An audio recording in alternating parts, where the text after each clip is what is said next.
মানুষের মধ্য থেকে আল্লাহ আমাদেরকে খুঁটে খুঁটে বেছে নিয়ে এসেছেন, যাদের হাত দিয়ে মানুষের অধিকার প্রতিষ্ঠিত হবে, মানুষের ইনসাফ প্রতিষ্ঠিত হবে, ন্যায় বিচার প্রতিষ্ঠিত হবে, জুলুম দূরীভূত হবে। এটা আমাদের জন্য বিরাট বড় পাওয়া না? বিরাট বড় পাওয়া। আমরা এই পথেই আমাদের সকল কিছু নিবদ্ধ করে আল্লাহর সন্তুষ্টি লাভ করতে চাই।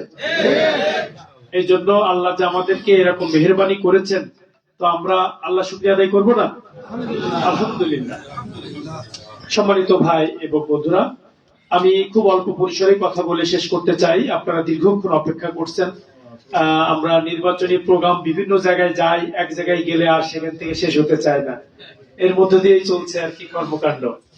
তো আমরা চাই যে আপনারা মানে আজকে যারা বিশেষ করে আমাদের যে বন্ধুরা এবং যে ভাইয়েরা, আমাদের যে চাচারা আজকে এখানে বাংলাদেশ জামাত ইসলামী এই ভালো কাজকে পজিটিভলি গ্রহণ করে এবং বাংলাদেশকে সুন্দরভাবে বিনির্মাণের স্বার্থে যারা এই সংগঠনের সাথে সামিল হওয়ার সিদ্ধান্ত গ্রহণ করেছেন এবং আজকে যারা এখানে আসতে পেরেছেন, আমরা আপনাদেরকে অন্তরের অন্তঃস্থল থেকে ধন্যবাদ জানাচ্ছি এবং আমরা আল্লাহর কাছে দোয়া করছি আল্লাহ যেন আপনাদেরকে এই সঠিক পথে আজীবন ইস্তেকামাত থাকা তৌফিক দান করেন। আমাদের এই পথে চলার জন্য আপনাদেরকে কি সামনে এই দেওয়া হবে সেই দেওয়া হবে এরকম কোনো অফার করা হয়েছে? বরঞ্চ আমরা মনে করি আপনাদেরকে বলছি যে দিনের পথে চলতে গেলে, সঠিক কথা বলতে গেলে, ন্যায় ইনসাফ প্রতিষ্ঠা করতে গেলে আপনাকে আমাকে সকলকেই জুলুমের শিকার হইতে হবে, এটা কিন্তু সত্য কথা। এইটাকে মেনে নিয়েই চলার নামই হচ্ছে ইমানের পরীক্ষা এবং এইটার নামই ইমান, যে আপনি আল্লাহর প্রতি বিশ্বাস রেখে আস্থা রেখে আল্লাহর বিধান প্রতিষ্ঠা করার জন্য, মানুষকে ন্যায় বিচার পাইয়ে দেওয়ার জন্য আপনি প্রচেষ্টা চালাবেন। পৃথিবীতে যত নবী রাসূল এসেছেন, প্রত্যেকটা নবী রাসূল মানুষকে আল্লাহর একত্ববাদের দিকে আহ্বান করেছেন, ঈমান আনার জন্য আহ্বান করেছেন, আর সমাজ থেকে অনাচার, অবিচার, দুঃশাসন এগুলো দূর করার জন্য কাজ করে গিয়েছে। তাইলে ঈমান যেমন আমাদের একটা জীবনের অংশ, ঠিক তেমনি ভাবে সমাজকে পরিষ্কার পরিচ্ছন্ন রাখা, মানুষকে ন্যায় বিচার পাইয়ে দেওয়াও আমাদের ঈমানের আরেকটা অংশ। তো এইভাবে আমরা আমাদের কাজকে এগিয়ে নিয়ে যেতে চাই। আল্লাহ আমাদের এই বাংলাদেশকে, আমরা মনে করতেছি আল্লাহ যেন কবুল করে নিয়েছেন। কেন বলছি? সারা বাংলাদেশে একটা জোয়ার উঠে গিয়েছে। আপনারা শুনতে পাচ্ছেন জোয়ার? আপনারা শুনতে পাওয়ার কথা। জোয়ারের শব্দ কিন্তু সমুদ্রের যত কাছে যাবেন, জোয়ারের শব্দ কিন্তু তত কানে আসতে থাকে, নাকি?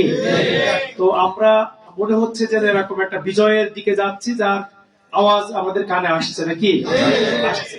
আমরা সামনের দিকে এই আওয়াজটা বিজয়ের, এটা আমাদের ব্যক্তিগত কোনো স্বার্থের বিজয় নয়, এটা আমাদের দলীয় কোনো বিজয় নয়। এই বিজয়টি যদি অর্জিত হয়, এদেশের বাংলাদেশের 18 কোটি মানুষের, নির্যাতিত মানুষের বিজয় হবে, এটা ইনশাআল্লাহ। এই জন্য এই বিজয়টা আমাদের সাধারণ সকল মানুষের বিজয়, এটা জামাত ইসলামের বিজয় নয়, এটা আমাদের ব্যক্তিগত কোনো অর্জন নয়, ব্যক্তিগত বিজয় নয়, এটা আমাদের সকলের। তো আমরা আপনাদেরকে সাথে নিয়ে এই রকমের একটি সুন্দর বাংলাদেশ গড়ে তুলতে চাই। দলীয় সংকীর্ণতার ঊর্ধ্বে উঠে আমরা সকলকে সাথে নিয়ে আমাদের কার্যক্রমগুলো পরিচালনা করতে চাই।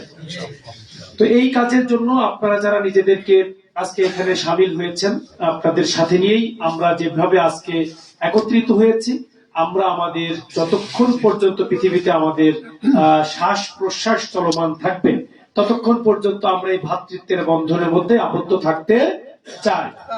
এই জন্য আমরা এইভাবে যদি চলতে পারি, তাহলে আল্লাহর যে বক্তব্য, আল্লাহ বলছেন ইন্নাল্লাহা ইউহিব্বুল্লাযীনা ইউকাতিলুনা ফি সাবিলিহি সাফফান কাআন্নাহুম বুনিয়ানুম মারসুস।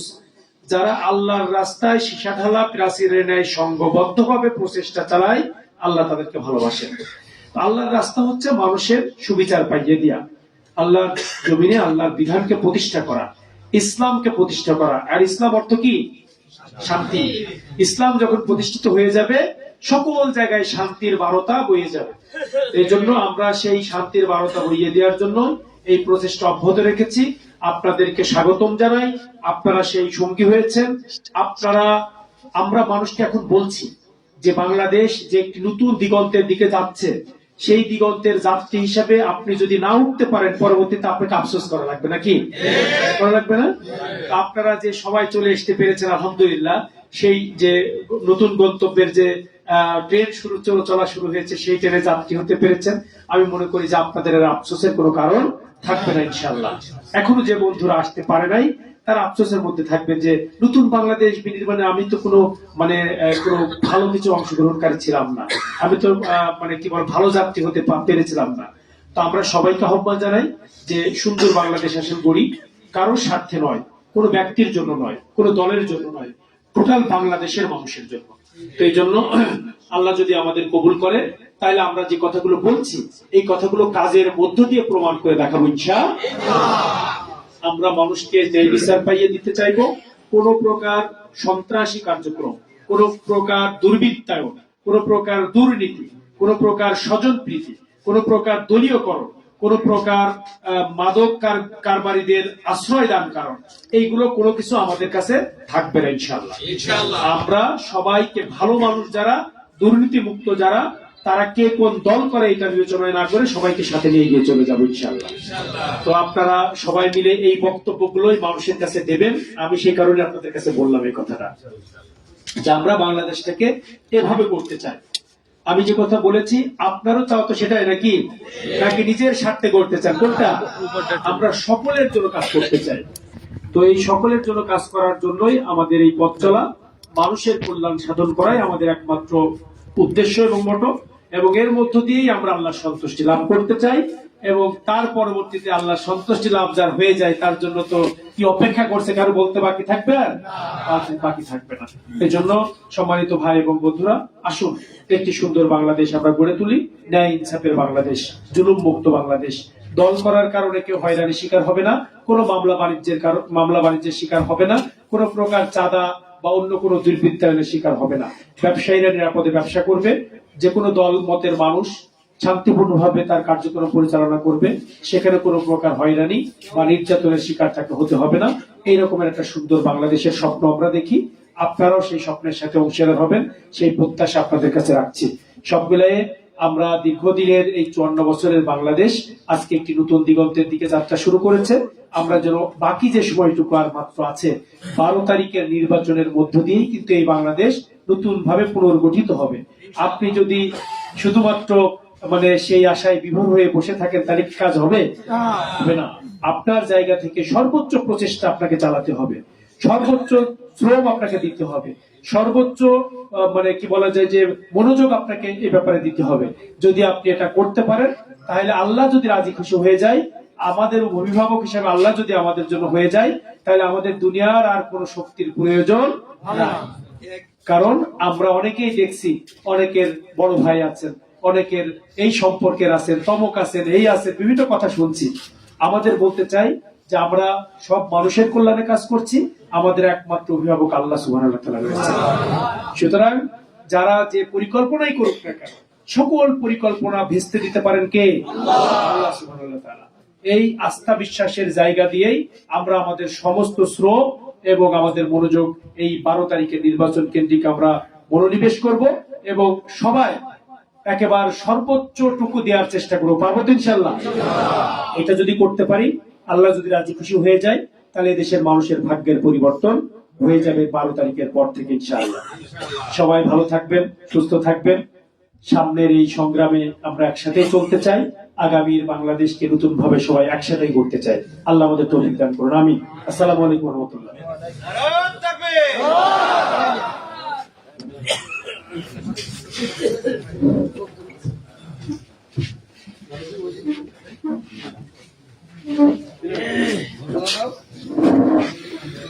এখন যারা যারা আছেন তাদের নামগুলো বলেন, আর সবাই এসে একটু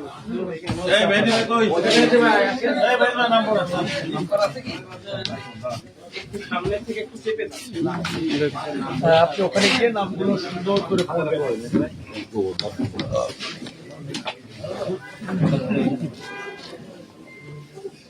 আলহামদুলিল্লাহ,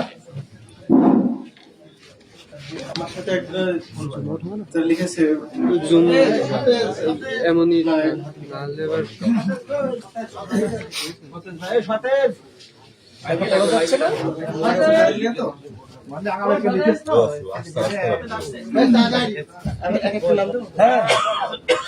মোহাম্মদ আক্তার আলী, ভাই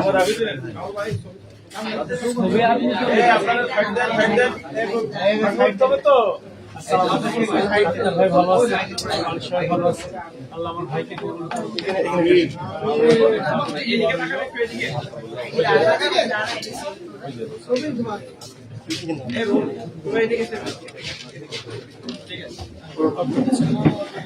বসেন। আবার এরপরে আসবেন অরুণ হোসেন।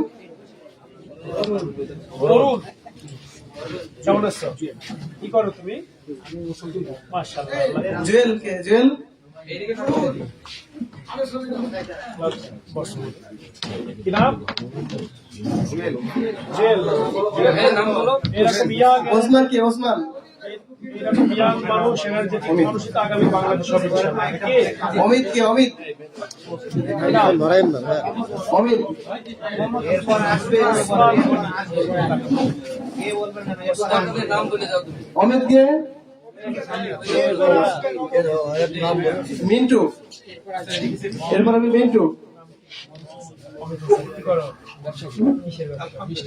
মখলিসুর আসবে পেছনে। আল্লাহ কবুল করুন ভাইয়া তোমাকে। তোর নাম কি? মিন্টু। সব তো যুবক মানুষ দেখি। দেখি? এতগুলো যুবক এক জায়গায় থাকলে তো সমুদ্রের গতিও থামাই দিতে পারে নাকি? মখলিসুর। সাকিবুল কে? সাকিবুল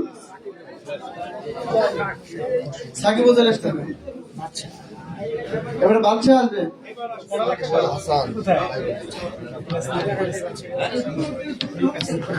আগামী বাংলাদেশ তোমরা, হ্যাঁ, ইনশাআল্লাহ। আচ্ছা মতো একটু থাকতে হবে, ঠিক আছে? এবারে সতেজ আসবে। সতেজ ভাই সতেজ, সতেজ তুমি? সতেজ। এবারে মুক্তার।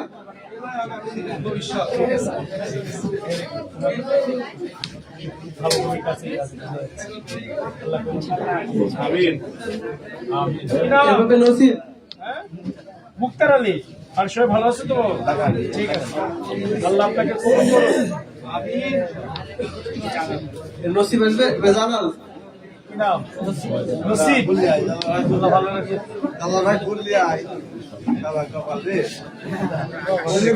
এবারে হবে আকাশ।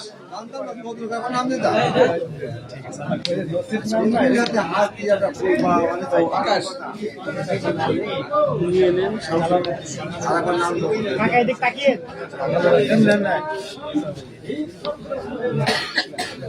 এরপর হবে শামসুল। শামসুল কে? কি করো তুমি?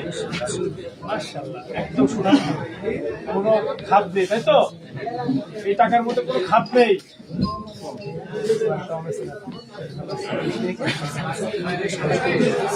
এবার হবে শামসুদ্দিন।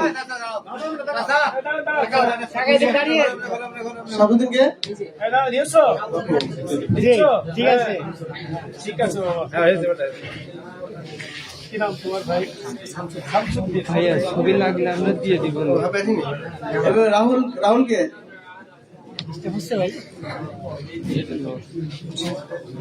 এবার নিশান। নিশান।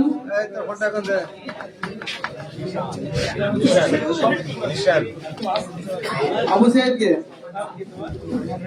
নিশান। বিজয় নিশান উড়ে যাবে ইনশাআল্লাহ। ঠিক আছে? আবু সাইদ কে? আবু সাইদ। ওই আবু সাইদ ভাই আপনি? আরে বাবা, বিখ্যাত এরকম। নাজমুল কে? নাজমুল। আবু সাইদ দেশে কেন আপনি? নাজমুল।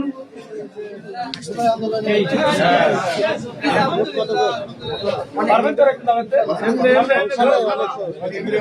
দেখেন আবু সাইদ। মাসুদ কে? মাসুদ।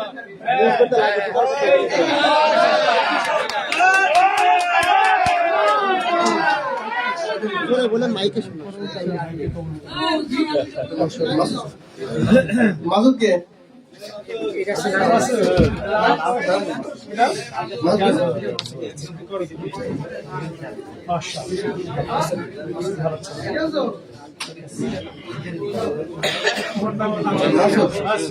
রিপন। রিপন কে? আসসালামু আলাইকুম রহমতুল্লাহ। প্রিয় দর্শক, আপনারা দেখতে পাচ্ছেন রিপন কে? রিপন। বিভিন্ন দল থেকে ৪৫ জন নেতাকর্মী বাংলাদেশ জামাত ইসলামীতে যোগদান করছে। বাংলাদেশ জামাত ইসলামীতে যোগদানের সময় ফুল দিয়ে বরণ করে নিচ্ছেন চুয়াডাঙ্গা ১ আসনের সংগ্রামী নেতা, গণমানুষের নেতা, তরুণদের আইডল অ্যাডভোকেট মাসুদ পারভেজ রাসেল। তিনি ফুল দিয়ে নেতাকর্মীদেরকে বরণ করে নিচ্ছেন।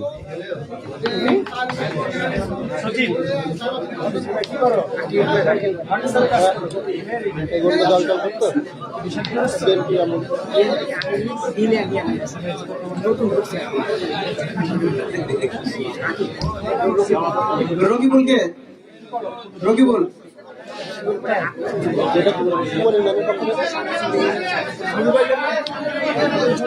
এবার আক্তার আপনারা বসেন উপস্থিত আপনারা দেখতে পাচ্ছেন বিএনপি এবং অন্যান্য সংগঠন থেকে ৪৫ জন নেতাকর্মী বাংলাদেশ জামাত ইসলামে যোগদান করছেন। শঙ্করচন্দ্র ইউনিয়নের ৪ নম্বর ওয়ার্ড, শঙ্করচন্দ্র ইউনিয়নের ৪ নম্বর ওয়ার্ড থেকে ৪৫ জন নেতাকর্মী বাংলাদেশ জামাত ইসলামে যোগদান করছেন। জামাত ইসলামী চুয়াডাঙ্গা ১ আসনের কান্ডারি জননেতা অ্যাডভোকেট মাসুদ পারভেজ রাসেল ফুল দিয়ে এই সকল ভাইদেরকে বরণ করে নিচ্ছেন। জাকির পরে উজ্জ্বল বিদ্যুৎ সামুদ্রে উজ্জ্বল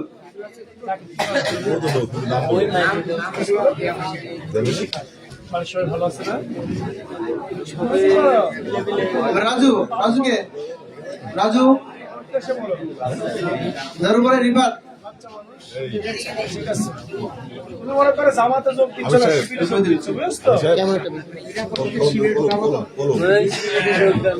রবিন না রিফাত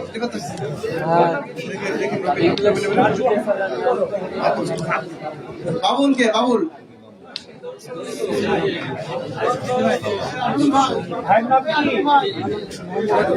বাবুল হোসেন, আলী হোসেন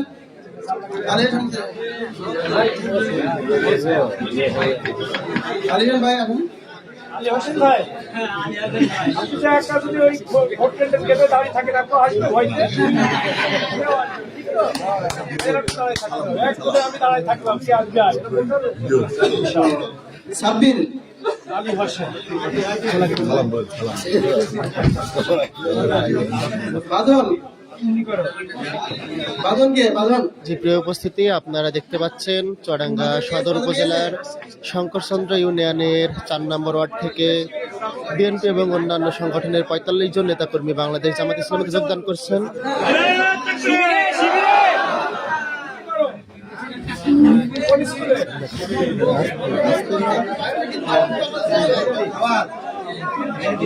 পরবর্তীতে শিবিরে ঢুকবে।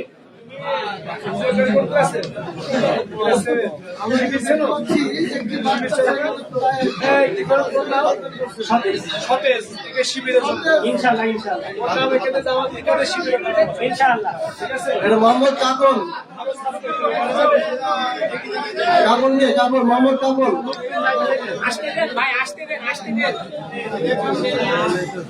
মোহাম্মদ কাকন মোহাম্মদ ফজর আলীকে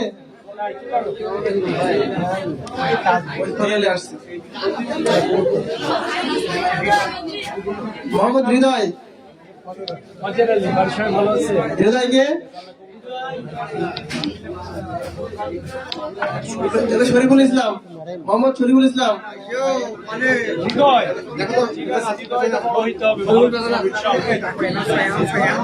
মোহাম্মদ শরীফুল ইসলাম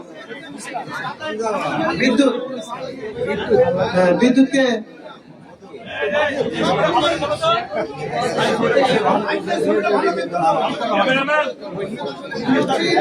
আব্দুর রহিম দিনের পথে সবকিছু আব্দুর রহিমকে বিদ্যুৎ আলহামদুলিল্লাহ আব্দুর রহিম আর ইসমাইল হোসেন। প্রিয় দর্শকবৃন্দ, আপনারা দেখতে পাচ্ছেন চুয়াডাঙ্গা সদর উপজেলার শঙ্করচন্দ্র ইউনিয়নের 4 নম্বর ওয়ার্ড থেকে বিএনপি এবং অন্যান্য সংগঠনের থেকে 45 জন নেতাকর্মী বাংলাদেশ জামাত ইসলামীতে যোগদান করছেন। ফুল দিয়ে বরণ করে নিচ্ছেন চুয়াডাঙ্গা এক আসনের গণমানুষের নেতা জননেতা অ্যাডভোকেট মাসুদ পারভেজ রাসেল। তিনি অন্যান্য দল থেকে আগত বাংলাদেশ জামাত ইসলামীতে যারা যোগদান করছেন তাদেরকে ফুল দিয়ে বরণ করে নিচ্ছেন।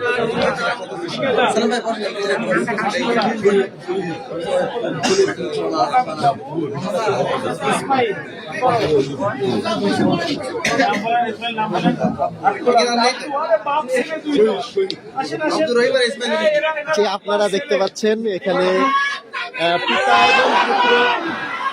পিতা এবং পুত্র একত্রে বাংলাদেশ জামাত ইসলামীতে যোগদান করছেন। চুয়াডাঙ্গা এক আসনের প্রার্থী মাসুদ পারভেজ রাসেল ভাই তাদের সাথে কথা বলছেন। পিতা এবং পুত্র একই সাথে বাংলাদেশ জামাত ইসলামীতে যোগদান করলেন। মোহাম্মদ রিক্তু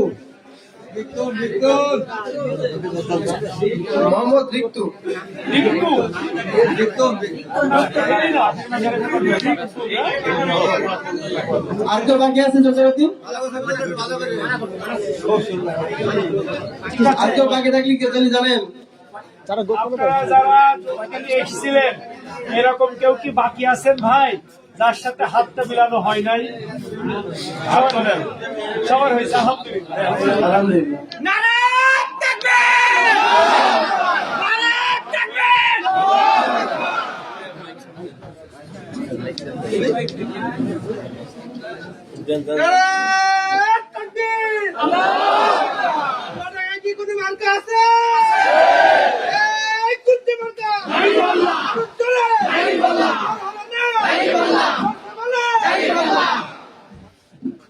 সম্মানিত ভাইরা, আজকে যারা যোগদান করলেন ফুলবাড়ি থেকে, ডিগরা থেকে 2 জন আর জলসুগা থেকে 1 জন, আলহামদুলিল্লাহ।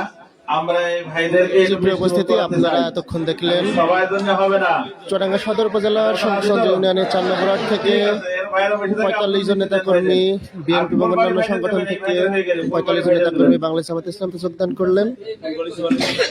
তাদেরকে ফুল দিয়ে বরণ করে নিলেন চুয়াডাঙ্গা এক আসনের এমপি প্রার্থী জননেতা অ্যাডভোকেট মাসুদ পারভেজ রাসেল।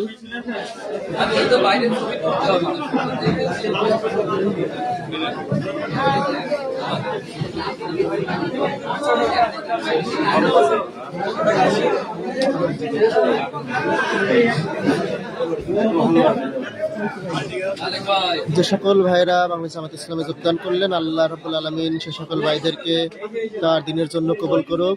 সকলে আমরা সে সকল ভাইদের জন্য দোয়া করি যারা ইসলামের সঠিক বুঝটা বুঝে বাংলাদেশ জামাত ইসলামীতে যোগদান করলেন। আল্লাহ তাদের পরবর্তী জীবনকে কবুল করুক, আমিন। আসসালামু আলাইকুম ওয়া